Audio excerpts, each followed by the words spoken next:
ॐ अज्ञानतिमिरन्धस्य ज्ञानाञ्जनशलाकया चक्षुरुन्मीलितं येन तस्मै श्रीगुरवे नमः। श्रीचैतन्यमनोभीष्टं स्थापितं येन भूतले स्वयं रूप कदा मह्यं ददाति सपदान्तिकं। नमो विष्णुपादाय कृष्णपृष्ठाय भूतले श्रीमते भक्तिवेदान्त स्वामिनिति नामिने। नमस्ते सरस्वती देवी गौरवाणी प्रचारिणी निर्विशेष शून्यवादी पाश्चात्यदेशतारिणी।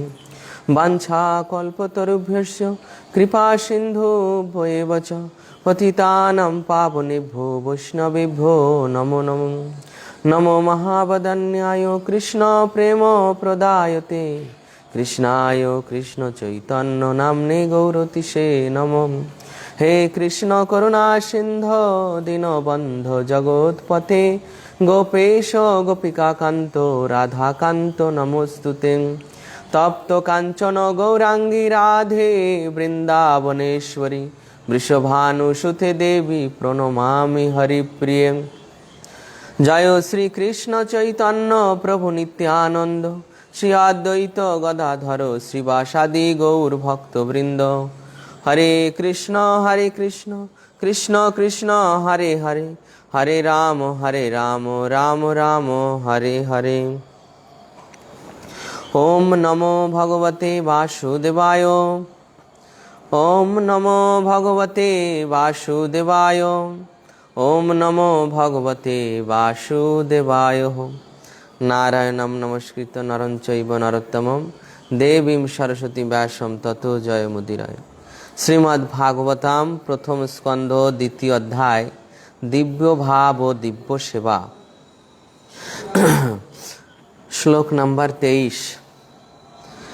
सत्यम रजस्तम इति प्रकृतेर्गुणांस्तये युक्त परो पुरुष एक इहास्य धत्ते। स्थितादये हरिविरिञ्चि हरेति संगा श्रेयांसि तत्र खलु सत्ततनर्निणांशु। परमेश्वर भगवान सत्य रज एवं तम नामक जड़ा प्रकृतिर तीनटी गुणेर संगे परोक्षभावे युक्त। जड़ जगतेर सृष्टि पालन एवं विनाशेर जन्य तिनि ब्रह्मा विष्णु एवं शिव এই তিনটি গুণজাত রূপ ধারণ করেন। এই তিনটি রূপের মধ্যে সমস্ত মানুষই সত্ত্বগুণজাত রূপ শ্রী বিষ্ণুর থেকে আত্যন্তিক মঙ্গল লাভ করতে পারেন। তো এই শ্লোকে কে বলছেন? কথাটি বলছেন সুত গোস্বামী পাদ। সুত গোস্বামী পাদ নৈমিষারণ্যে যত ঋষি ছিলেন ৮৮,০০০ ঋষি, সেই ঋষিদের মাঝে এই কথাটি বলছেন যে পরমেশ্বর ভগবান শ্রীকৃষ্ণ, পরমেশ্বর ভগবান শ্রী বিষ্ণু সত্য রজ তম নামক জড়া প্রকৃতির তিনটি গুণের সঙ্গে পরোক্ষভাবে যুক্ত। কিভাবে যুক্ত? পরোক্ষভাবে, প্রত্যক্ষভাবে যুক্ত নন, পরোক্ষভাবে যুক্ত। পরোক্ষভাবে মানে না, তিনি তার শক্তির দ্বারা এই জড়জগতের সঙ্গে যুক্ত। কোন শক্তি? বহিরঙ্গা শক্তি। এই যে সৃষ্টি পালন বিনাশ এগুলো হচ্ছে বহিরঙ্গা শক্তির দ্বারা সম্পাদিত হয়। বহিরঙ্গা শক্তি। সৃষ্টির জন্য ব্রহ্মাকে নিযুক্ত রেখেছেন। ব্রহ্মা, এই তিনজন হচ্ছে গুণাবতার, ব্রহ্মা বিষ্ণু এবং শিব। তবে গুণাবতার হলেও শ্রী বিষ্ণু গুণকে স্বীকার করেছেন মাত্র। শ্রী বিষ্ণু কেবল গুণকে স্বীকার করেছেন, তিনি গুণের অধীন হন না, গুণের বশীভূত হন না। অন্য সকলে ব্রহ্মা এবং শিব তারা গুণের বশীভূত হয়ে পড়েন।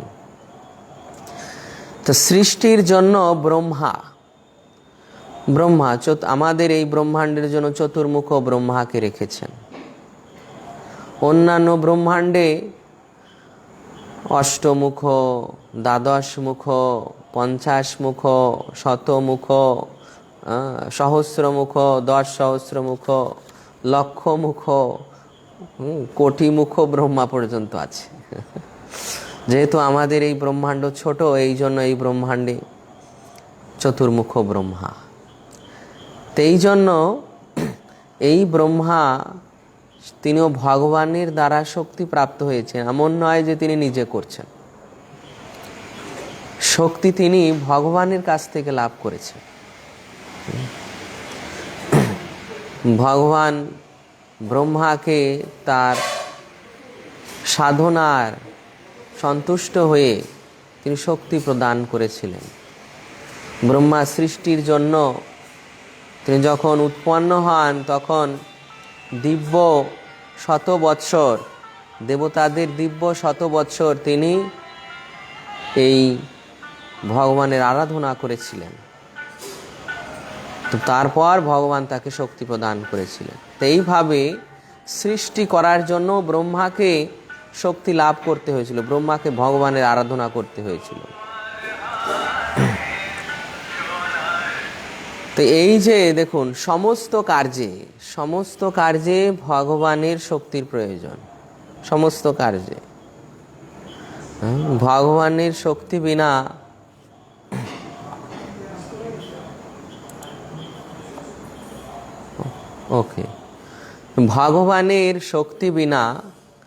ভগবানের শক্তি বিনা কোনো কিছু সাধিত হয় না। ভগবানের শক্তি বিনা কোনো কিছু সাধিত হয় না। তো এই যে সৃষ্টি, পালন, বিনাশ, তো ব্রহ্মাকে সৃষ্টি কার্য করার জন্য ভগবানের আরাধনা করতে হয়েছিল। দেখা যাচ্ছে যে ভাগবতের 3য় স্কন্ধে আছে যে কর্দম মুনি বিবাহ করতে যাবেন, তো তিনি আগে ভগবানের আরাধনা করে নিলেন, ভগবানের কাছ থেকে শক্তি প্রাপ্ত করে নিলেন। কেননা ভগবান যদি অনুমোদন করেন তাহলে তার সেই সংসার জীবন সুখের হবে, ভগবান যদি অনুমোদন করেন। তো এই জন্য ভগবানের আরাধনা করলেন, ভগবান তাকে অনুমোদন করলেন। তারপর ধ্রুব মহারাজ রাজ্য লাভ করতে চেয়েছিলেন, তপস্যা করতে চেয়েছিলেন। তার মা সুনীতি দেবী তাকে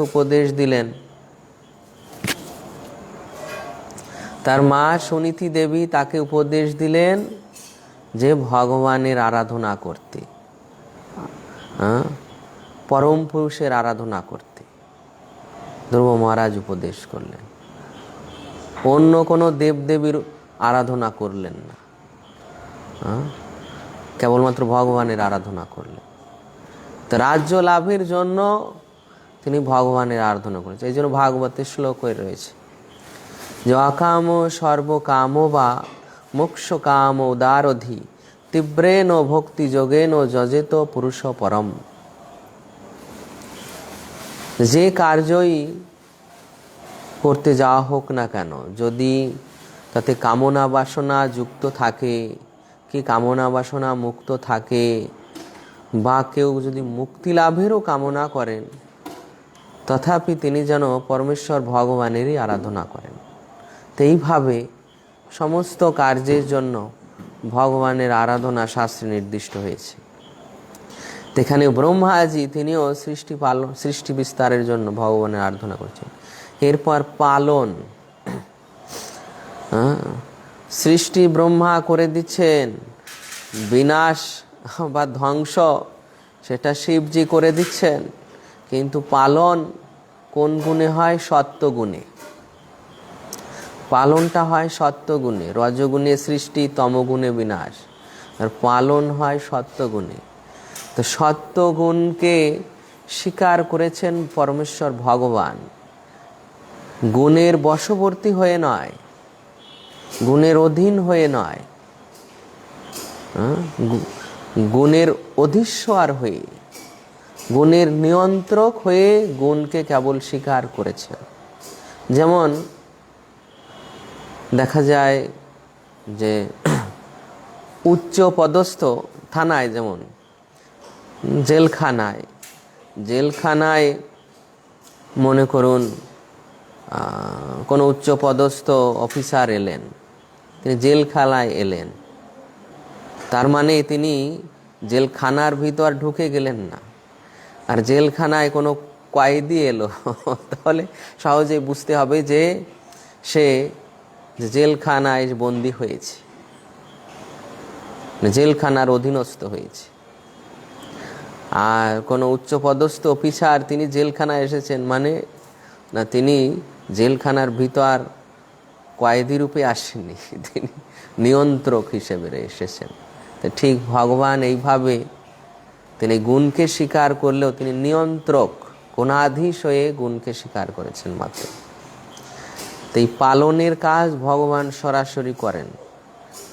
তিনি আমাদের মতো প্রত্যেক জীবের হৃদয়ে অবস্থান করে, প্রত্যেক জীবের হৃদয়ে অবস্থান করেন, হৃদয় থেকে তাকে পালন করেন।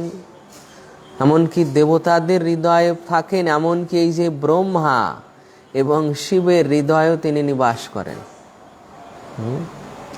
শিবের হৃদয়েও তিনি নিবাস করেন। এই জগতে যত জীব আছে, যত দেবতা আছে, প্রত্যেকের হৃদয়ে তিনি নিবাস করেন। কিন্তু ভগবত ধামে তিনি কারো হৃদয়ে থাকেন না। ভগবত ধামে তিনি কারো হৃদয়ে থাকেন না, বা তাকে কারো হৃদয়ে থাকতে হয় না। কেননা ভগবত ধামে দেহ দেহি ভেদ নেই। ওখানে যে ভক্তরা বা জীবেরা আছে তারা মুক্ত জীব এবং তারা স্বরূপ প্রাপ্ত জীব, সচ্চিদানন্দময় দেহ বিশিষ্ট। সেই দেহের বাইরে ভগবান প্রকাশিত থাকেন, এই জন্য হৃদয়ে আর প্রকাশের প্রয়োজন হয় না, কারণ সেখানে সাক্ষাৎ বাইরে ভগবান অবস্থান করেন। এরপর বিনাশের জন্য তিনি শিব এই গুণজাত রূপটি ধারণ করেন। বিনাশের জন্য যে শিবের যে রূপ ব্রহ্ম সংহিতার রয়েছে, যে যেমন সেখানে ব্রহ্ম সংহিতায় বলা হচ্ছে যে দুধ থেকে দই হয়, সকলেই জানেন। যথা ক্ষীরম দধি বিকার সংযোগাত, দুধ থেকে দই হয়, মানে বিষ্ণু থেকে শিব হচ্ছেন, কিন্তু দই থেকে দুধ নয়, দই থেকে আর দুধ হয় না। শিব থেকে বিষ্ণু নয়, বিষ্ণু থেকে শিব। এইভাবে তিনি একটি গুণজাত রূপ সৃষ্টি করলেন, যা শিব নামে পরিচিত। এই তিনটি রূপের মধ্যে সমস্ত মানুষই সত্ত্বগুণজাত রূপ বিষ্ণুর থেকে আত্যন্তিক মঙ্গল লাভ করতে পারেন। আত্যন্তিক মঙ্গল, আত্যন্তিক মঙ্গল কি?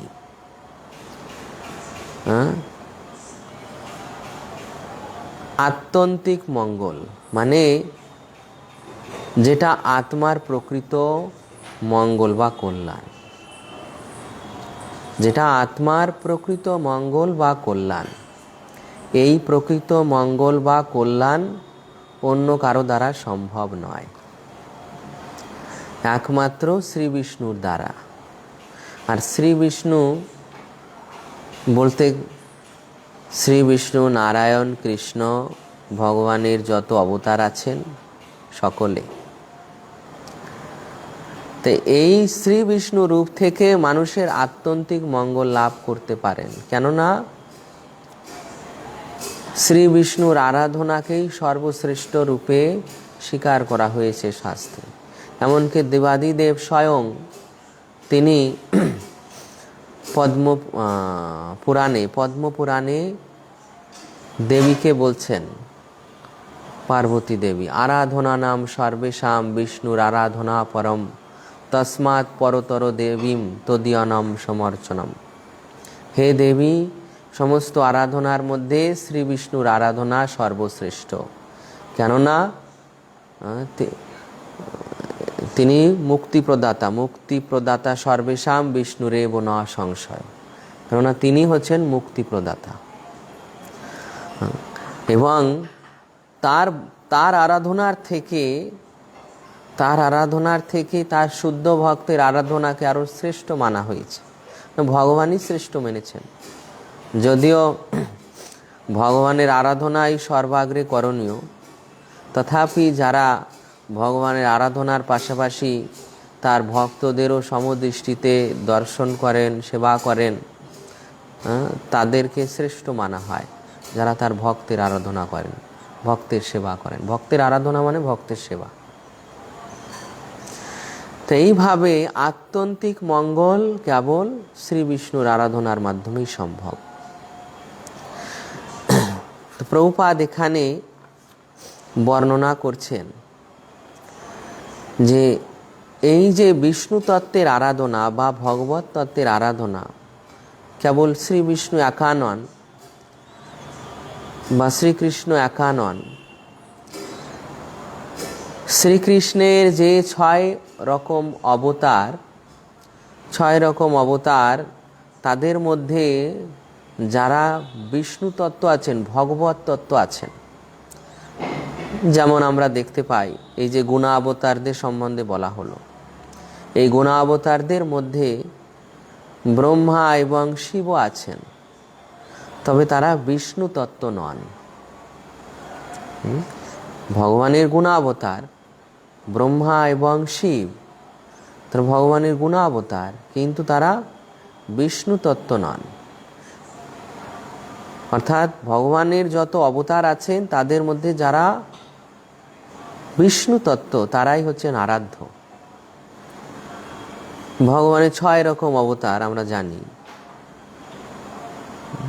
গুণা অবতার ব্রহ্মা, বিষ্ণু, শিব।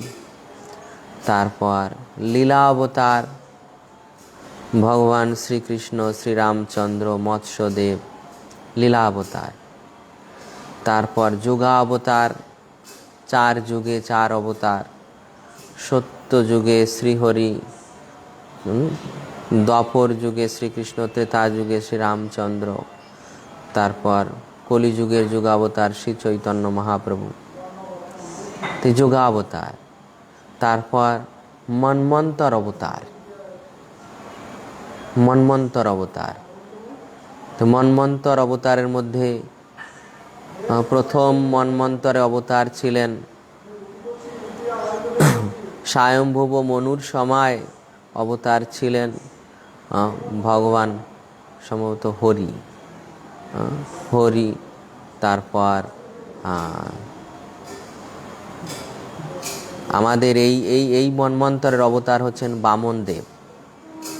কোন মন্বন্তরের অবতার ভগবান যজ্ঞ পুরুষ, কোন মন্বন্তরের অবতার অজিত ভগবান। তো এইভাবে মন্বন্তর অবতার আছেন। তারপর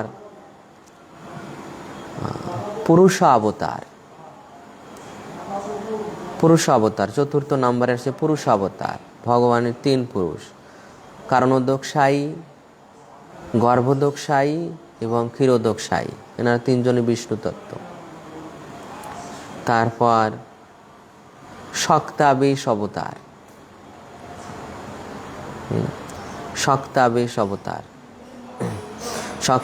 অবতারের মধ্যে আছে যে ভগবান পরশুরাম, ব্যাসদেব, নারদ মুনি, পৃথু মহারাজ, চতুষ্ষণ, এনারা শক্তাবেশ অবতার। তবে এই যে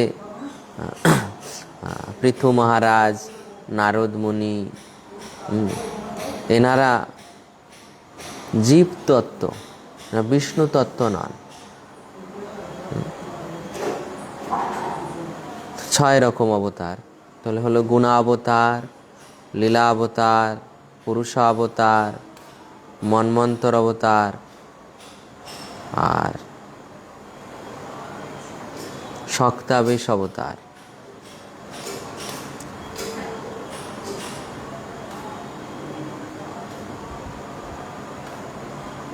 যুগাবতার, যুগাবতার হয়তো বলেছি, 6 রকম অবতার।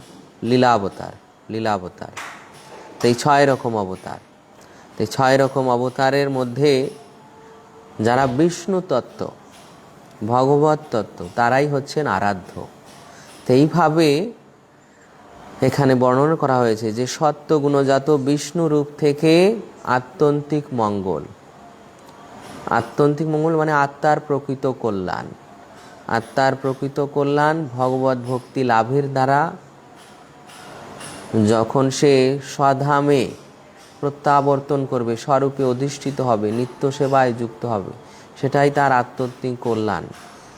অর্থাৎ এই যে জন্ম মৃত্যু জরা ব্যাধি, এই চক্র থেকে নিষ্কৃতি, এটাকেও আত্যন্তিক মঙ্গল হিসেবে ভাগবতে বর্ণনা করা হয়। যে জন্ম মৃত্যু জরা ব্যাধি চক্র থেকে নিষ্কৃতি, আর এটা তখনই সম্ভব হয় যখন কেউ ভগবত ধামে উত্তীর্ণ হন। অন্য কোনোভাবে জন্ম মৃত্যু জরা ব্যাধি রূপী এই দুঃখ দুর্দশার হাত থেকে কেউ রক্ষা করতে পারে না।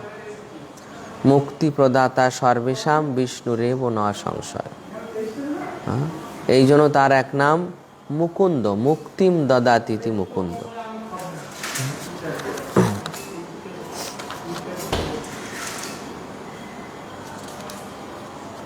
কেননা অন্য কেউ আর মায়ার অধীশ্বর নন। ভগবদ গীতায় আপনারা পড়েছেন যে দৈবী এষা মম মায়া দূরত্বয়া মামেব যে প্রপদ্যন্তে মায়ামিতাম তরন্তিতে। তো এই মায়া যাকে ছেড়ে দিচ্ছে, মায়া যাকে মুক্তি প্রদান করছে, সেই মুক্ত হতে পারে। কিন্তু মায়া যদি মনে করুন কেউ চিন্তা করলো যে মায়া দেবী যখন মুক্ত করছে তখন আমি স্বয়ং মায়া দেবীর আরাধনা করি, কিন্তু মায়া দেবীর আরাধনা করে, মহামায়ার আরাধনা করে কেউ মুক্তি লাভ করতে পারে না। কেননা মহামায়া নিজের ইচ্ছায় কাউকে মুক্তি দান করেন না। ভগবান বলছেন দৈবী এষা মম মায়া, তার নিজের মায়া, তার নিজের মায়া তারই মতো দূরতিক্রমণীয়া, কিন্তু যারা তাতে প্রপত্তি করেন শ্রীকৃষ্ণে, শ্রী বিষ্ণুতে, তারাই এই মায়া থেকে মুক্ত হন। এটাই হচ্ছে মায়া থেকে মুক্ত হওয়ার উপায়। যারা কৃষ্ণের চরণে, শ্রী বিষ্ণুর চরণে ভক্তি করবেন তাদেরই আত্যন্তিক মঙ্গল হবে। এরপর 24 নম্বর শ্লোক।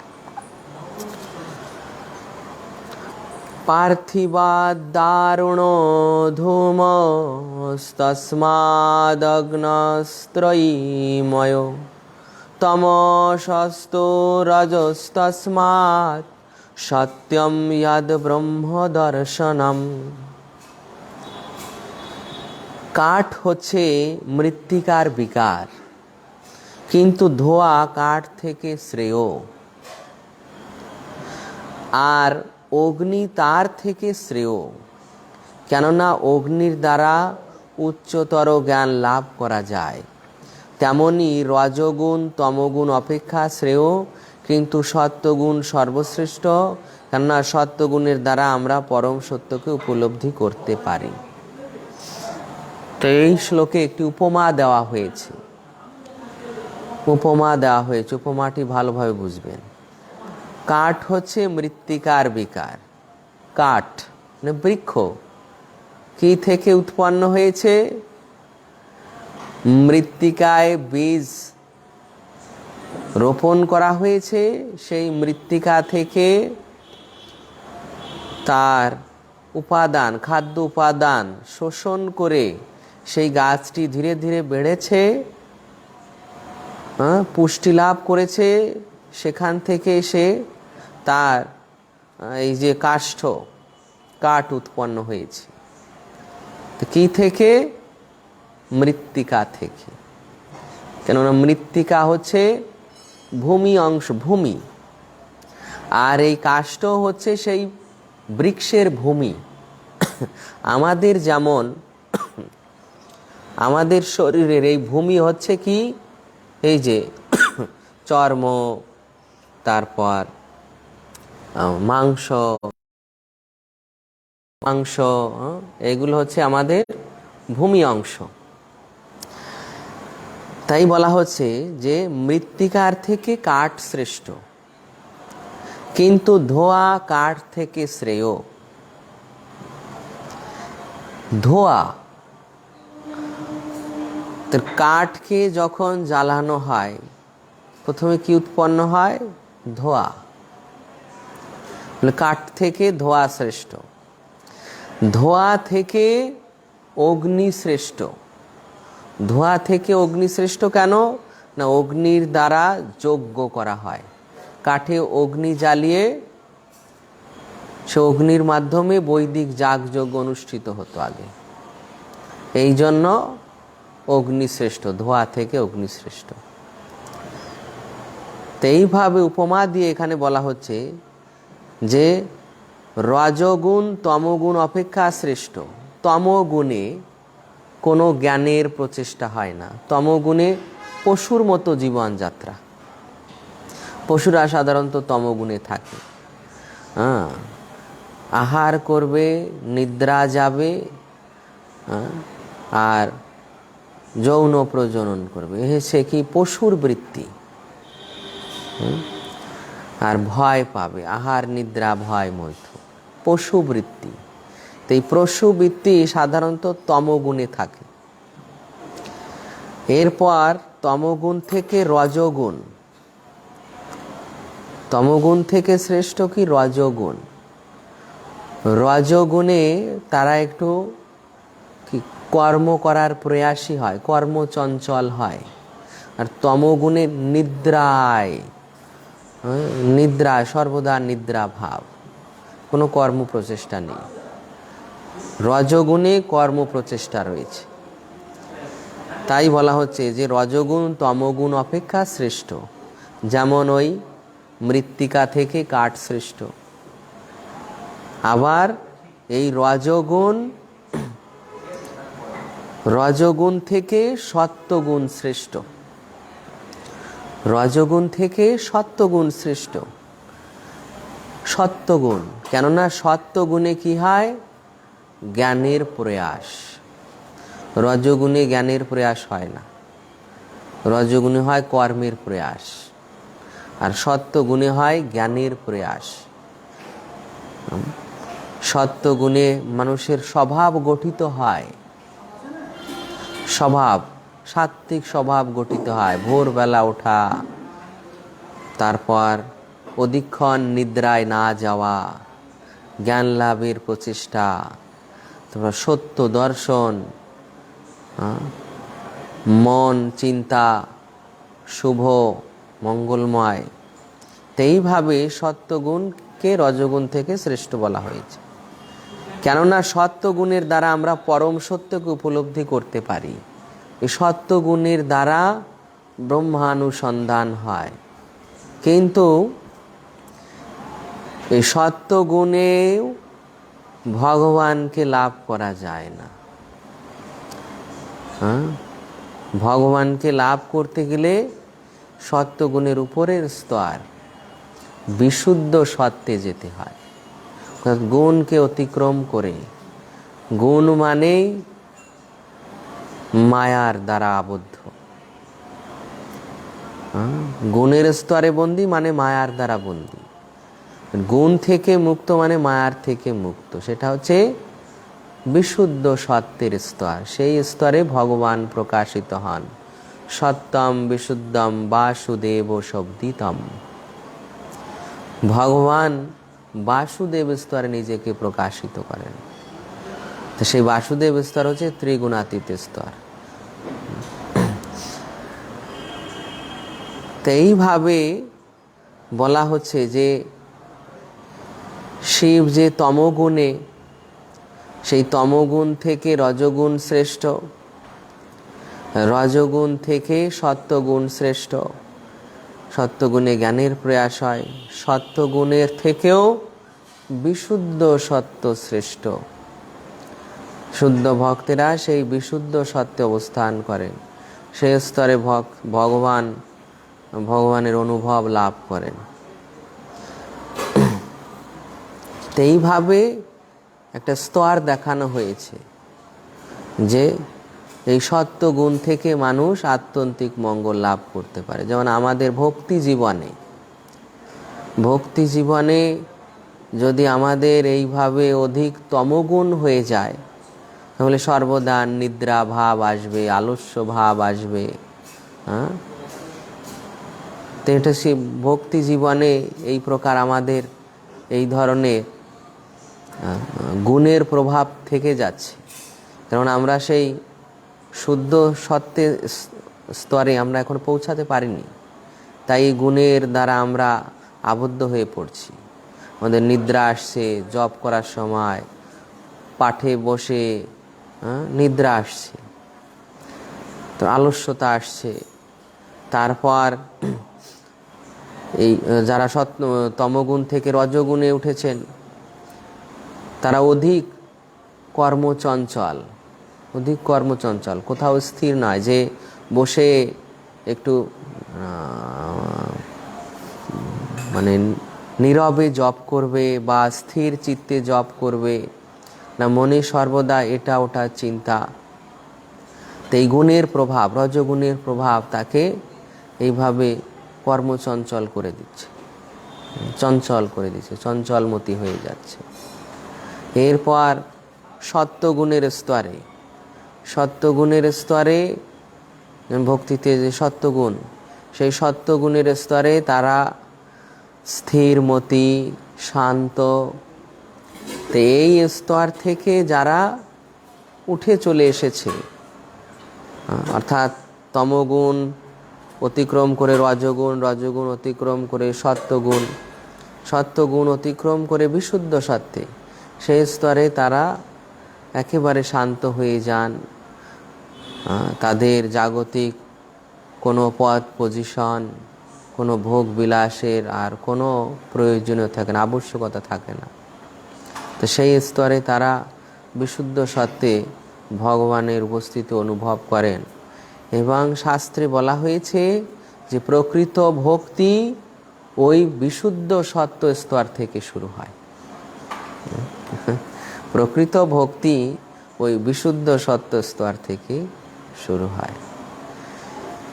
তো এইভাবে আমাদের ধীরে ধীরে গুণকে জয় করার জন্য সত্যগুণে উন্নীত হতে হবে। তো সত্যগুণকে অতিক্রম করে বিশুদ্ধ সত্যে পৌঁছাতে হবে। 25 নম্বর শ্লোক। ভেজিরে মনয়থগ্রে ভগবন্ত মধোক্ষজম সত্যম বিশুদ্ধম ক্ষেমায় কল্পন্তে যেনুতানিহ। পূর্বে সমস্ত মহর্ষিরা পরমেশ্বর ভগবানের সেবা করেছিলেন, কেননা তিনি জড়া প্রকৃতির 3টি গুণের অতীত। তারা জড়জগতের বন্ধন থেকে মুক্ত হয়ে আত্যন্তিক মঙ্গল সাধনের জন্য তার আরাধনা করেছিলেন। যারা সেই সমস্ত মহাত্মাদের পদাঙ্ক অনুসরণ করেন, তারাও এই জড়জগতের বন্ধন থেকে মুক্ত হওয়ার যোগ্যতা অর্জন করেন। তো পূর্বে সমস্ত মহর্ষিরা আমাদের পূর্ববর্তী আচার্যগণ তারা ভগবানের আরাধনা করেছিলেন, ভগবানের সেবা করেছিলেন। তো ভগবানের সেবার ফলে তারা আত্যন্তিক মঙ্গল লাভ করেছিলেন, প্রকৃত আত্মার কল্যাণ লাভ করেছিলেন। তা আমাদের উপদেশ দিচ্ছেন সূত গোস্বামী, যারা সেই মহাত্মাদের পদাঙ্ক অনুসরণ করেন, এটা আমাদের জন্য একটি বড় উপদেশ শাস্ত্রে, যে মহাত্মাদের পদাঙ্ক অনুসরণ করা। সকলে মহাত্মা নয়, সকলে মহাত্মা নয়। ভগবদ গীতায় ভগবান বলছেন মহাত্মাকে, মহাত্মানস্তু মাং পার্থ দৈবিং প্রকৃতিমাশ্রয় ভজন্ত অনন্য মনুষ্য জ্ঞাত্বা ভূতাদি মব্যয়ম। মহাত্মা তিনি যিনি অনন্য চিত্তে শ্রীকৃষ্ণের ভজনশীল, অনন্য চিত্তে একমাত্র শ্রীকৃষ্ণের ভজনশীল এবং সর্বদা দিব্য স্তরে অধিষ্ঠিত, তিনি মহাত্মা। কেউ মহাত্মা ড্রেস পোশাক পরে নিয়েছে, বেশভূষা পরে নিয়েছে, কেউ মহাত্মাদের মতো অভিনয় করছে, কিন্তু মহাত্মাদের পরিচয় হচ্ছে যে তিনি সর্বদা কে শ্রীকৃষ্ণের ভক্তিতে, অনন্য ভক্তিতে নিযুক্ত থাকবে, শ্রীকৃষ্ণের অনন্য ভক্তিতে নিযুক্ত থাকবে আর সর্বদা দিব্য স্তরে অর্থাৎ চিন্ময় প্রকৃতি অবস্থান করবেন, তিনি মহাত্মা। এই প্রকার যারা মহাত্মা, সেই মহাত্মাদের পদাঙ্ক অনুসরণ, মহাত্মাদের পদাঙ্ক অনুসরণ। যুধিষ্ঠির মহারাজ ভাগবতে প্রশ্ন করেছিলেন, মহাভারতে, ক পন্থা, আমাদের চলার পথ কি, ক পন্থা। তো সেখানে তিনি উত্তর পেয়েছিলেন, মহাজন যেন গতস পন্থা, মহাজনদের পথ, মহাজনদের পথ। যে সমস্ত মহাজন তারা যে পথে গমন করেছেন, যে পথে গমন করেছেন মানে তারা যার আরাধনা করেছেন, তারা যে বৃত্তি গ্রহণ করেছেন, তারা যে শ্রবণ কীর্তন করেছেন। যে মহাত্মা অন্য কারো শ্রবণ কীর্তন করেন না, অন্য কারো এই জগতে অন্য কারো শ্রবণ কীর্তন করে না। যে শ্রবণীয়, তা যে শ্রবণের যোগ্য, যার কথা। ভাগবতে সুখদেব গোস্বামী এই শ্রবণীয় কীর্তনীয় বিষয় সম্পর্কে বর্ণনা করেছেন। তস্মাৎ ভারত সর্বাত্মা ভগবান ঈশ্বর হরি শ্রোতব্য কীর্তিতব্যশ্চ স্মর্তব্যশ্চ তাবয়ম। শ্রবণীয় বিষয়ের শ্রবণ করা, শ্রবণীয় মানে শ্রবণের যোগ্য। কে শ্রবণের যোগ্য? শ্রোতব্য হরি, শ্রীকৃষ্ণের কথা। শ্রীকৃষ্ণের কথা মানে তার লীলা, তার পরিকর, ভক্ত ভক্তি, তার ধাম। তাই এনাদের বিষয়ে শ্রবণীয়, কীর্তিতব্য এনাদের বিষয়, শ্রবণীয়, কীর্তনীয়, স্মরণীয়, এনাদের বিষয়ে স্মরণীয়। তস্মাৎ ভারত সর্বাত্মা ভগবান ঈশ্বর হরি শ্রোতব্য কীর্তিতব্যস্য স্মর্তব্যস্য তাব। এই কলিযুগে একমাত্র শ্রীহরি শ্রীকৃষ্ণের নাম শ্রবণীয়, কীর্তনীয়, তার কথায় স্মরণীয়। তো এই জন্য শ্রীকৃষ্ণের কথায় স্মরণীয়। আর মহাত্মাগণ এটাই করেন। মহাত্মারা অন্য কোনো রাজনৈতিক লিডারের কথা চর্চা করেন না, রাজনৈতিক সংবাদের চর্চা করেন না, খেলাধুলার সংবাদের চর্চা করেন না, জাগতিক বিষয়ের চর্চা করেন না। মহাত্মাদের হৃদয়ে সর্বদা শ্রীহরির চর্চা। তো এইভাবে সেই মহাত্মাদের পদাঙ্ক অনুসরণ করা প্রয়োজন। তারাও এই জড়জগতের বন্ধন থেকে মুক্ত হওয়ার যোগ্যতা অর্জন করেন। যারা এইভাবে মহাত্মাদের পদাঙ্ক অনুসরণ করেন, তারাও এই জড়জগতের বন্ধন থেকে মুক্ত হওয়ার যোগ্যতা অর্জন করেন। তো এইভাবে কেউ যদি চায় যে তিনি এই জড়জগতের বন্ধন থেকে মুক্ত হবেন, তাহলে তাকে এইভাবে মহাত্মাদের পদাঙ্ক অনুসরণ করতে হবে, সাধুদের পদাঙ্ক অনুসরণ করতে হবে, যারা এইভাবে সর্বদা শ্রীকৃষ্ণের আরাধনায় নিযুক্ত এবং দিব্য স্তরে অধিষ্ঠিত।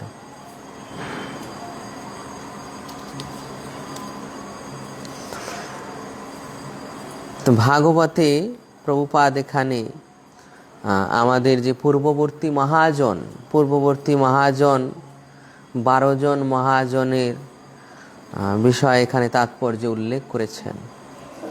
যে পূর্ববর্তী মহর্ষিরা, সেই মহর্ষিরা কারা? পূর্ববর্তী 12 মহাজন, স্বয়ম্ভুর, নারদ, শম্ভু, কুমার, কপিল, মনু, প্রহ্লাদ, জনক, ভীষ্ম, বলির, বৈয়া, সখীর, বয়ম। এই যে 12 মহাজন, স্বয়ম্ভু ব্রহ্মাজি, স্বয়ং থেকে উৎপন্ন। স্বয়ং মানে ভগবান, ভগবান থেকে উৎপন্ন তিনি হচ্ছে ব্রহ্মাজি। তো সেই ব্রহ্মাজি আমাদের পূর্ববর্তী আচার্য মহাজন, তিনিও সেই ভগবান শ্রীকৃষ্ণের ভক্ত। ব্রহ্মসংহিতায় দেখেছেন যে ব্রহ্মাজি তিনি ব্রহ্মসংহিতায় বর্ণনা করছেন, চিন্তামণি প্রকর সদ্মসু কল্পবৃক্ষ লক্ষ্মাবৃতেষু সুরভিরভিপালয়ন্তম লক্ষ্মী সহস্র শত সম্ভ্রম সেব্যমানম গোবিন্দমাদিপুরুষম তমহম ভজামি। আমি সেই গোবিন্দের আরাধনা করি যিনি চিন্তামণি ধামে শত সহস্র লক্ষ্মী দেবীদের দ্বারা পরিসেবিত হচ্ছেন। যে ভূমি চিন্তামণি দিয়ে তৈরি, যেখানে সুরভি গাভী তিনি পালন করছেন, সেই গোবিন্দের আমি আরাধনা করি। ব্রহ্মাজির পরে সে নারদ মুনি। নারদ মুনিকে আমাদের ভগবত ভক্তির প্রধান আচার্য বলা হয়, দেবর্ষি নারদ মুনি। তিনি ভগবানের সপ্তাবিশ অবতার, আবার ভগবত ভক্তির আচার্য। তো সেই নারদ মুনি এই 12 মহাজনের মধ্যে অন্যতম, যিনি এই সমস্ত ব্রহ্মাণ্ড ঘুরে ঘুরে এই ভগবত ভক্তি প্রচার করেন। তো এইভাবে নারদ মুনি হচ্ছেন আমাদের ভগবত ভক্তির একজন প্রধান আচার্য। তো সেই নারদ মুনির আরাধ্য উপাস্য হচ্ছেন ভগবান নরনারায়ণ। এই ভারতবর্ষে তিনি বদ্রিকা আশ্রমে ভগবান নরনারায়ণের আরাধনা করেন। এরপর আসছেন তৃতীয় নম্বরে আসছেন দেবাদিদেব মহাদেব। মহাভারতে বলা হয়েছে বৈষ্ণব নাম যথাশম্ভু। বৈষ্ণবদের মধ্যে দেবাদিদেব মহাদেব শিব হচ্ছেন শ্রেষ্ঠ। তো এইভাবে দেবাদিদেব মহাদেব তিনি ইলাবৃত বর্ষে সুমেরু পর্বতের পাদদেশে ইলাবৃত বর্ষে ভগবান শঙ্কর্ষণ দেবের আরাধনা করছেন। তো সেই দেবাদিদেব মহাদেব শত সহস্র দাসীদের সঙ্গে ইলাবৃত বর্ষে ভগবান শ্রীকৃষ্ণের প্রথম প্রকাশ ভগবান শঙ্কর্ষণ বা বলদেব তার আরাধনা করেন। তো এইভাবে শিব ভগবানের একজন মহান ভক্ত। তারপর কুমার, চতুষ্কুমার সনক, সনন্দন, সনাতন, সনত কুমার, এনারা ব্রহ্মার পুত্র। তো তারা একবার প্রথম অবস্থায় তারা ছিলেন ব্রহ্মবাদী। তো তারা ভগবানের দর্শনের জন্য বৈকুণ্ঠ লোকে গিয়েছিলেন। সে বৈকুণ্ঠ লোকে জয় বিজয় তাদের বাধা দিয়েছিলেন। সেখানে ভগবান তাদের দর্শন দিয়েছিলেন এবং ভগবানের শ্রীপাদ পদ্মে তুলসী পুষ্পের সৌরভ তাদের নাসিকায় প্রবেশ করে এবং তারা ভগবানের সবিশেষ রূপের ভক্ত হয়ে পড়েন। এইভাবে সেই চতুষ্কুমার ভগবানের একজন মহান ভক্ত। কপিল দেব তিনি সাক্ষাৎ ভগবান। ভাগবতী 3য় স্কন্ধে তিনি মাতা দেবহূতিকে তিনি উপদেশ করছেন, ভগবত ভক্তির উপদেশ করছেন। এইভাবে কপিল দেব তিনিও মহাজনদের মধ্যে গণ্য, আবার তিনি ভগবান সাক্ষাৎ। মনু মহারাজ, এরপরে আসছেন মনু মহারাজ। সেই মনু মহারাজ তিনিও ভগবান মৎস্যদেবের ভক্ত। ভগবানের যে মৎস্যরূপ আছেন সেই মৎস্যদেবের ভক্ত হচ্ছে মনু মহারাজ। তারপর প্রহ্লাদ মহারাজ, প্রহ্লাদ মহারাজ তো সকলেই চিনবেন। যে প্রহ্লাদ মহারাজ তিনি ভগবান নৃসিংহদেবের কত বড় মহান ভক্ত। যখনই স্বর্গসভায় বা দেবসভায় কোনো হরিসভা হয় তো সেখানে স্ট্যান্ডার্ড ভক্ত হিসেবে, আদর্শ ভক্ত হিসেবে প্রহ্লাদ মহারাজকে রাখা হয়। যে জগতে কোনো আদর্শ ভক্ত হয়েছে তো প্রহ্লাদ মহারাজ। তো এইভাবে প্রহ্লাদ মহারাজ ভগবত ভক্তির আদর্শ দৃষ্টান্ত।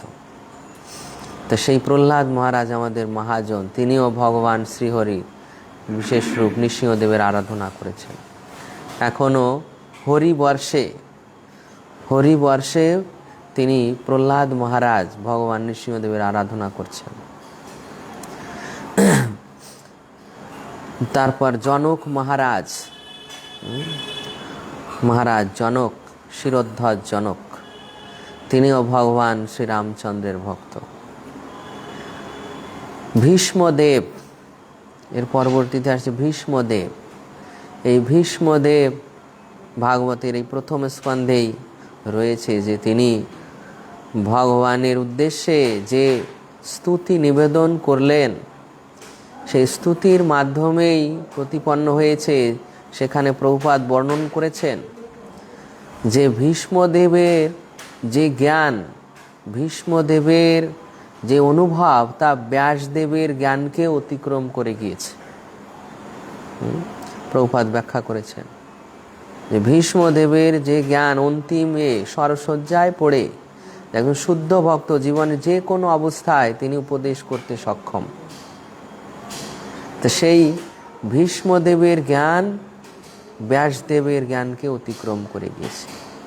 সেজন্য ভীষ্মদেব একজন মহাজনের মধ্যে গণিত, এবং তিনি যেভাবে কৃষ্ণের স্তুতি করেছেন, ভগবানের একজন মহান প্রচারক, যে সরসজ্জায় সমস্ত দেবর্ষি, রাজর্ষি, মুনির্ষিবৃন্দ, দেবতা তারা উপস্থিত হয়েছেন। সেই সভায় তিনি কৃষ্ণকে ভগবান বলে প্রচার করেছেন।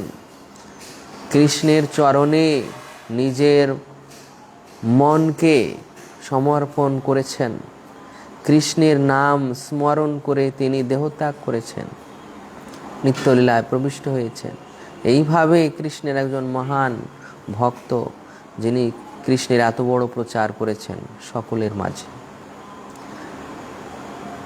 তারপর বলি মহারাজ, যিনি ভগবান বামনদেবের ভক্ত, যিনি বামনদেবকে সর্বস্ব অর্পণ করেছিলেন। ভগবানের সেবায় গুরুদেব বাধা দিয়েছিলেন, গুরুদেবকেও ত্যাগ করে ভগবানের সেবা করলেন। যে গুরুদেব যে ভগবানের সেবায় বিরোধিতা করে, সেই গুরুদেবকে তিনি ত্যাগ করলেন, ভগবানকে সর্বস্ব সমর্পণ করলেন। ভগবান তার সর্বস্ব হরণ করবে এটা জেনেও তিনি ভগবানকে সর্বস্ব প্রদান করলেন। এই যে আমাদের নববিধা ভক্তিতে যে শ্রবণ কীর্তন স্মরণ বন্দন আত্মনিবেদনে যে ভক্তি, সেই ভক্তির আচার্য হচ্ছেন এই বলি মহারাজ। আত্মনিবেদন, ভগবানকে সর্বস্ব নিবেদন করেছেন। তিনি একজন বিশেষ মহাজন। এখনও তিনি সুতল লোকে অবস্থান করে ভগবান বামনদেবের আরাধনা করছেন। এরপর বৈয়াসকি, ব্যাসদেবের পুত্র শুকদেব গোস্বামী, চৈতন্য ভাগবতে মহাপ্রভু বলছেন ভক্তির মহিমা সুখ জানে। ভগবত ভক্তির যে মহিমা তো শুকদেব গোস্বামী জানেন। যেই শুকদেব গোস্বামী তিনি পরীক্ষিতের সভায় ভাগবত প্রচার করেছেন। পরীক্ষিত মহারাজের সভায় ভাগবত প্রচার করেছেন। এবং ভগবানের সবিশেষত্বকে প্রতিষ্ঠা করেছেন, শ্রীকৃষ্ণকে ভগবান রূপে প্রতিষ্ঠা করেছেন। সেখানে সেই সভায় অনেক ব্রহ্মবাদী ছিলেন, অনেক ব্রহ্মবাদী, নির্বিশেষবাদী, যারা ভগবানের সাকার রূপে বিশ্বাস করতেন না। কিন্তু সেই সভায় সুখদেব গোস্বামী ভগবানের বিশ্বরূপ বর্ণন করেছেন, যাতে নির্বিশেষবাদীরা ভগবানের অস্তিত্ব বিশ্বাস করে, সবিশেষ রূপ বিশ্বাস করে, তারপর তাদেরকে পরমাত্মা উপলব্ধি, সর্বশেষে ভগবদ উপলব্ধির স্তরে নিয়ে এসেছেন। আর ভগবদ উপলব্ধির স্তরে নিয়ে এসে তাদের মাঝে ভগবত ভক্তি প্রচার করেছেন। তো এইভাবে সুখদেব গোস্বামী ভগবান শ্রীকৃষ্ণের মহান প্রচারক এবং ভগবত ভক্তির আচার্য। তিনিও সেই কৃষ্ণের আরাধনা করেন। শ্রীহরির গুণে তিনি এমনভাবে আকৃষ্ট হয়েছিলেন যে তিনি এই বৃহৎ ভাগবত গ্রন্থ তিনি অধ্যয়ন করেছেন কয়েক বর্ষ ধরে। যিনি এক স্থানে গোদহনকাল পর্যন্ত অবস্থান করতেন, তিনি কিনা কয়েক বর্ষব্যাপী এই ভাগবত অধ্যয়ন করেছেন তার পিতার কাছে, এক স্থানে থেকে। আবার পরীক্ষিত মহারাজের সভায় ভাগবত বর্ণনা করেছেন। যিনি গোদহনকাল মাত্র এক স্থানে অবস্থান করতেন, সেই ব্যক্তি এইভাবে ভাগবত অধ্যয়ন করেছেন, ভাগবত কীর্তন করেছেন। তাই শ্রীহরির গুণে আক্ষিপ্ত হয়ে, আক্ষিপ্ত হরের গুণাক্ষিপ্ত মতির ভগবান বাদরায়ণী অদ্যগান মহদাক্ষানাম নিত্যম বিষ্ণু জনপ্রিয়, বিষ্ণু জনদের প্রিয় হয়েছেন এভাবে ভাগবত বর্ণনা করে, ভাগবত শ্রবণ করে। তো সেই সুখদেব গোস্বামী ভগবান শ্রীকৃষ্ণের মহাজন, পূর্ববর্তী আচার্য। আর সর্বশেষ থাকছে যমরাজ, নরকলোকের রাজা। যিনি নরকলোকের রাজা, সেও পর্যন্ত ভগবানের ভক্ত। যিনি নরকলোকের রাজা, যেখানে মানুষ গিয়ে দণ্ড লাভ করে, সেই নরকলোকের রাজাও ভগবানের ভক্ত। তো এইভাবে সেই যমরাজও এই ভগবত ভক্তি নিজে করেন এবং প্রচারের করার জন্য তার মনে অভিলাষ উঠেছিল যে তিনি একটু ভগবত ভক্তি প্রচার করবেন নরকলোকে। তিনি এই যারা অপরাধীদের দণ্ডদান করতে করতে তিনি চিন্তা করলেন যে আমিও ভগবানের একটু প্রচার করতে চাই। তো ভগবানের ইচ্ছায় তার মান্ডব্য মুনির অভিশাপ প্রাপ্ত হয়ে গেলেন তিনি, যে শূদ্র হয়ে এই জগতে তাকে 100 বৎসর থাকতে হলো। তো তখন তিনি ভগবত ভক্তির প্রচার করলেন। তার মনের যে অভিলাষ, এই অভিশাপ প্রাপ্ত হওয়ার মাধ্যমে তিনি ভগবত ভক্তির প্রচার করলেন। বিদুর মহারাজ হয়ে, যমরাজ হলেন বিদুর মহারাজ, বিদুর। তো এইভাবে সেই যমরাজও ভগবত ভক্তির মহান আচার্য এবং তিনি এই ভাগবত ধর্ম ভাগবতে বর্ণন করেছেন। এই মহাজন কেন বলা হয়েছে? এনারা ভাগবত ধর্ম জানেন, তাই এনাদের মহাজন বলা হয়েছে। তো সেই মহাজনদের পদাঙ্ক যদি কেউ অনুসরণ করে, তাহলে সে ভাগবত ধর্মের পথে চলবে। আর যিনি ভাগবত ধর্মের পথে চলবেন, তিনি ভগবানকে লাভ করবেন। এই যে ভাগবত ধর্ম, এটা হচ্ছে ভগবানের প্রত্যক্ষ উপদেশ। ভগবানের পরোক্ষ উপদেশ হচ্ছে এই বর্ণাশ্রম আদি ধর্ম, বর্ণাশ্রম ধর্ম। আর প্রত্যক্ষ উপদেশ হচ্ছে এই ভাগবত ধর্ম। এতাবানেব লোকস্মিন পুংসাম ধর্ম পরস্মৃত ভক্তিযোগ ভগবতী তন্নাম গ্রহণাদিবি। ভক্তিযোগে ভগবান শ্রীকৃষ্ণের নাম, রূপ, গুণ, লীলার আরাধনা করাই হচ্ছে ভাগবত ধর্ম। তো এই ভাগবত ধর্ম এই দ্বাদশ মহাজনেরা জানেন আর এনাদের পদাঙ্ক অনুসরণ করতে বলা হয়েছে, অর্থাৎ এই ভাগবত ধর্মের অনুসারী হতে বলা হয়েছে। যারা এই ভাগবত ধর্ম অনুশীলন করবেন তারা এই জড়জগতের বন্ধন থেকে মুক্ত হওয়ার যোগ্য হবেন।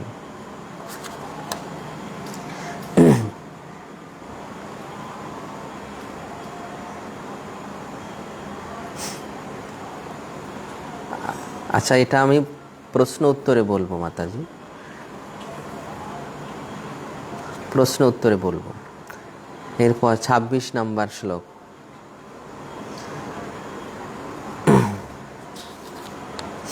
26-27 মুমুক্ষব ঘোর রূপান হিত্বা ভূতপতি নথ নারায়ণ কলা শান্তা ভজন্তি হানসূয়ব।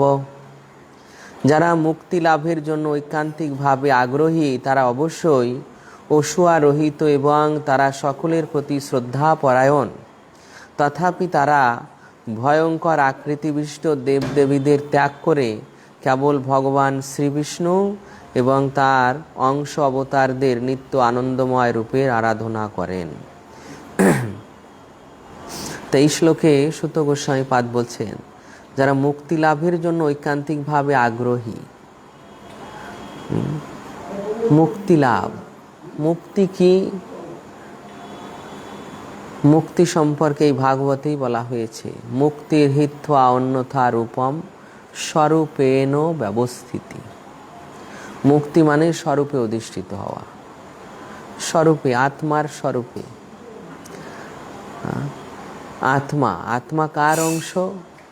শ্রীকৃষ্ণের বিভিন্ন অংশ। তাহলে সেবা করবে কার? শ্রীকৃষ্ণের। সেখানে যদি অন্য কারো সেবা করে তাহলে সে স্বরূপে অধিষ্ঠিত নয়। স্বরূপে অধিষ্ঠিত করলে যার অংশ তার সেবা করবে। কারণ এই হাত এই শরীরের অংশ, এই শরীরের সেবা করে। তেমনি আত্মা কার অংশ? শ্রীকৃষ্ণের বিভিন্ন অংশ। কার সেবা করবে? শ্রীকৃষ্ণের সেবা করবে। তবেই সে বলা যাবে যে সে স্বরূপে অধিষ্ঠিত।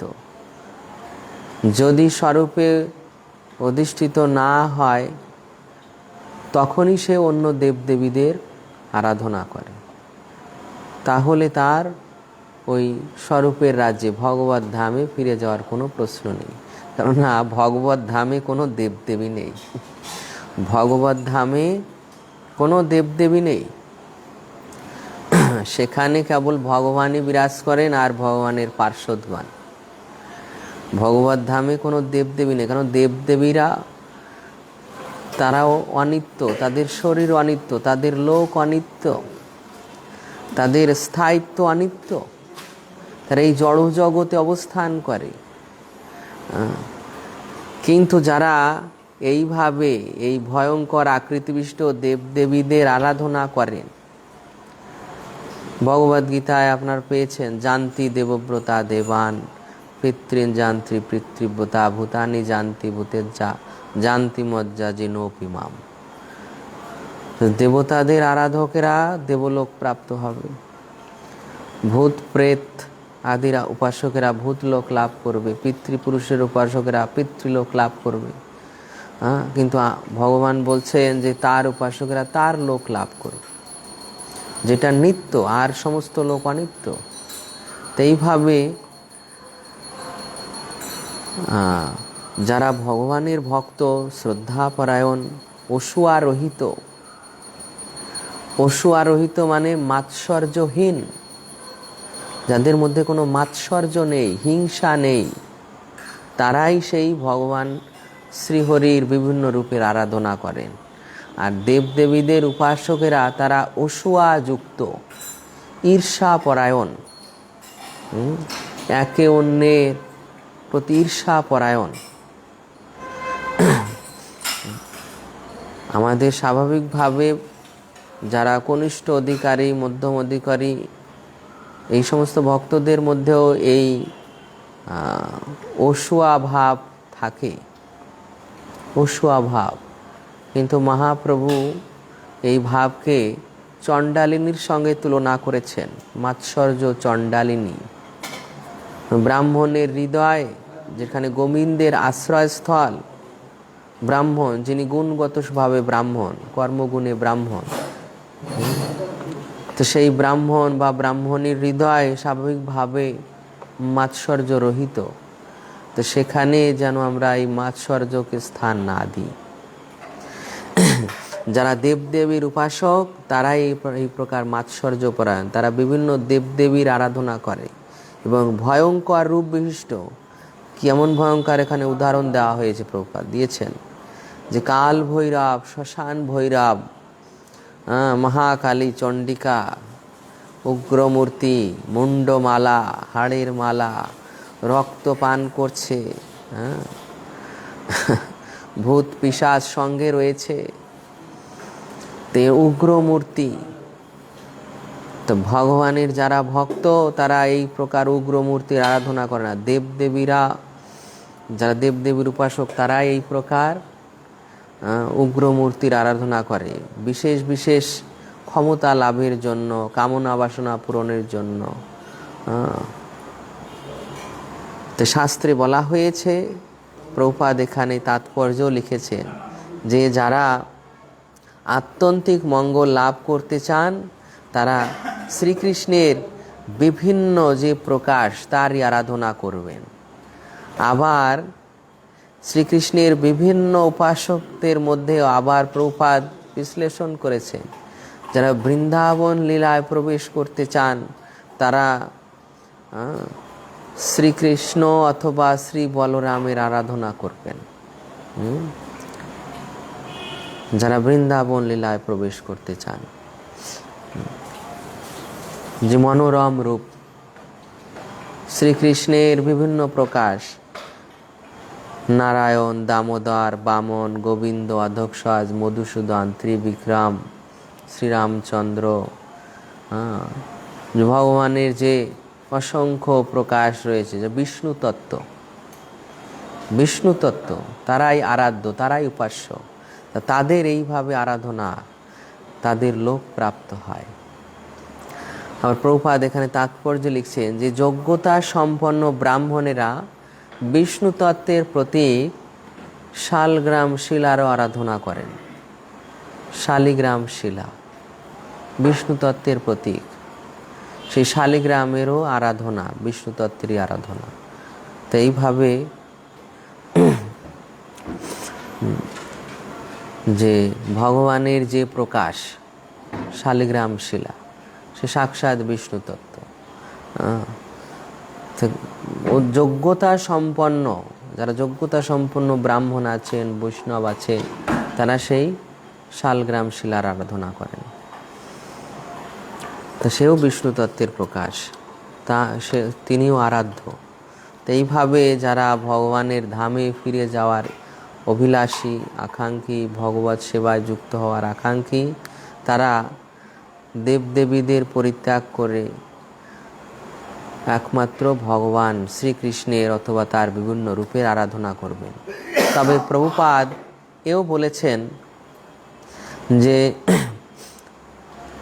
বৈষ্ণবেরা বা যোগ্যতা সম্পন্ন ব্রাহ্মণেরা তারা ভগবানের আরাধনা করবেন, কিন্তু দেবদেবীরা যারা রয়েছেন তাদের তারা কখনো অবজ্ঞা করেন না।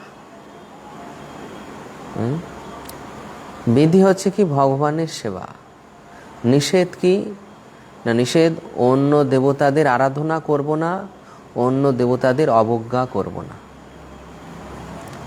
এটা হচ্ছে নিষেধ, যে আমি ভগবানের আরাধনা করি বলে অন্য দেবতাদের অবজ্ঞা করব, নয়, এটা নয়।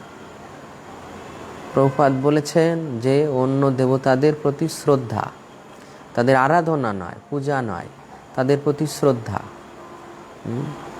তাদের প্রতি শ্রদ্ধা নিবেদন। তো এইভাবে আমাদের শাস্ত্রেও বলা হয়েছে যে জীবে সম্মান দিবে জানি কৃষ্ণ অধিষ্ঠান, সমস্ত জীবকে সম্মান দিবে জানি কৃষ্ণ অধিষ্ঠান, সমস্ত জীবের হৃদয় কৃষ্ণ বিরাজিত। তো দেবতাদেরও সেইভাবে সম্মান দিতে হবে, কিন্তু আরাধনা শ্রীকৃষ্ণের বা শ্রীকৃষ্ণের বিভিন্ন রূপে। তো এইভাবে একমাত্র শ্রীকৃষ্ণের আরাধনায় ব্রতী হতে হবে, তাদেরই আত্যন্তিক কল্যাণ লাভ হবে, তারাই ভগবত ধামে উত্তীর্ণ হবেন। তারাই এই সমস্ত জড় বাসনা থেকে মুক্ত হয়ে নিত্য চিন্ময় জগতে স্বরূপে অধিষ্ঠিত হবেন, স্বরূপে ভগবানের সেবা লাভ করবেন। প্রভুপাদ এই তাৎপর্যে লাস্টের প্যারাগ্রাফে লিখছেন যে শ্রীকৃষ্ণ যখন ব্রজধামে তার লীলাবিলাস করেছিলেন তখন তিনি ইন্দ্রের পূজা বন্ধ করে দেন। তো এই লীলা গোবর্ধন পূজা হয়তো আমরা সকলে কম বেশি জানি, যে ভগবান শ্রীকৃষ্ণ কীভাবে ব্রজধামে ইন্দ্রের পূজা বন্ধ করে দিয়ে তিনি গিরিরাজ গোবর্ধনের পূজা শুরু করেছিলেন। যে ব্রজধামে শ্রীকৃষ্ণের জন্ম থেকে 7 বছর মানে 7 বছরে এসে বন্ধ করেছেন। 6 বছর পর্যন্ত ইন্দ্রের পূজা চলে এসেছে, আর 7 বছর পড়লে কৃষ্ণ ইন্দ্রের পূজা বন্ধ করে দিলেন। 7ম বছরে গোবর্ধনের পূজা করালেন। তখন ইন্দ্র তো সম্বর্তক মেঘকে দিয়ে বৃন্দাবনকে প্লাবিত করার জন্য এমন মুষলধারায় বৃষ্টি, শিলাবৃষ্টি, বজ্র নিক্ষেপ করতে লাগলেন যে ব্রজবাসীদের তিনি চেয়েছিলেন যে বিনাশ করবেন, ব্রজকে তলিয়ে দেবেন। কিন্তু ব্রজধাম, ব্রজ মানে চলমান ধাম, ব্রজ অপ্রাকৃত রাজ্য। এই ব্রজভূমি সর্বদা চলমান, ব্রজ মানেই চলমান। ব্রজ কোনো সাধারণ ভূমি নয়, ব্রজ মানে চিন্ময় ভগবত ধামের অংশ, এটা সর্বদা চলমান। এই ব্রজ শব্দটি এসেছে গমলিকার ধাতু থেকে, এর অর্থ হচ্ছে চলমান। এই ব্রজভূমি সর্বদা চলমান, দেখলে স্থির আছে কিন্তু সর্বদা চলমান। তো এই ব্রজধাম শ্রীকৃষ্ণের অপ্রাকৃত রাজ্য, যেখানে ভগবান ব্রহ্মার প্রতি দিবসে একবার এসে লীলাবিলাস করেন, ব্রহ্মার প্রতি দিবসে। তো সেখানে এই যে লীলাবিলাস করেন, তো এই যে আমাদের বর্তমান কল্পে তিনি যে লীলাবিলাস করছেন, তার বয়স যখন মর্ত্যভূমি অনুসারে 7ম বর্ষে হয়, তখন এই গিরিরাজ গোবর্ধনের পূজা করান ইন্দ্রের পূজা বন্ধ করে।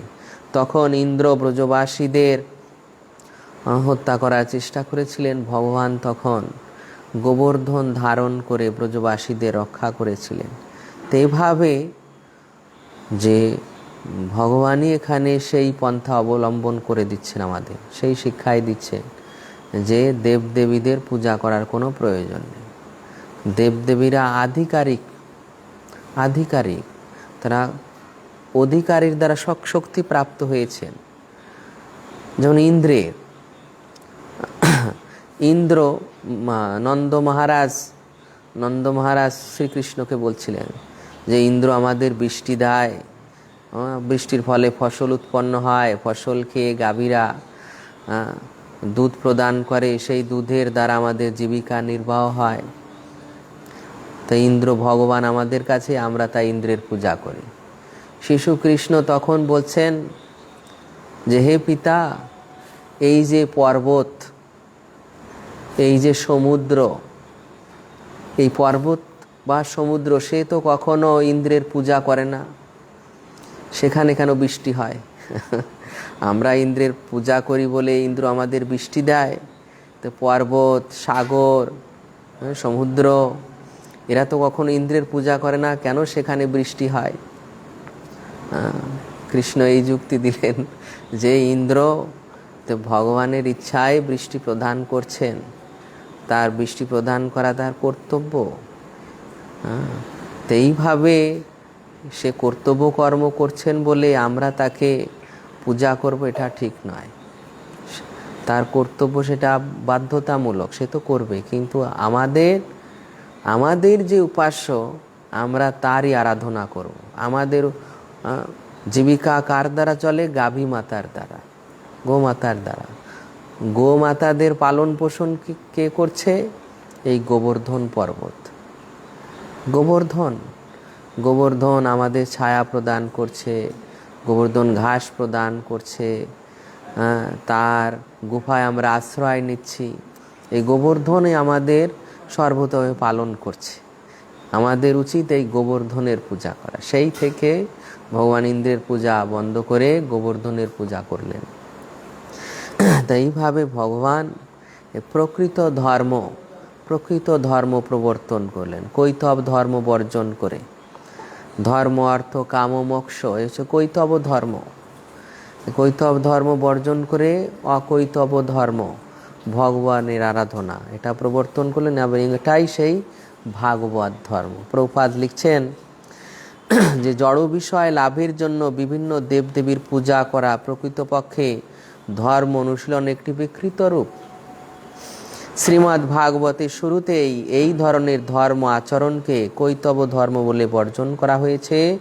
সমস্ত জগতে কেবল একটি ধর্ম রয়েছে, সকলের কর্তব্য হচ্ছে সেই ধর্ম অনুশীলন করা। তা হচ্ছে ভাগবত ধর্ম, অথবা একমাত্র পরমেশ্বর ভগবানের আরাধনা করাই ধর্ম। এইভাবে একমাত্র পরমেশ্বর ভগবানের আরাধনা করাই হচ্ছে ধর্ম আমাদের। এটাই হচ্ছে ভাগবত ধর্ম।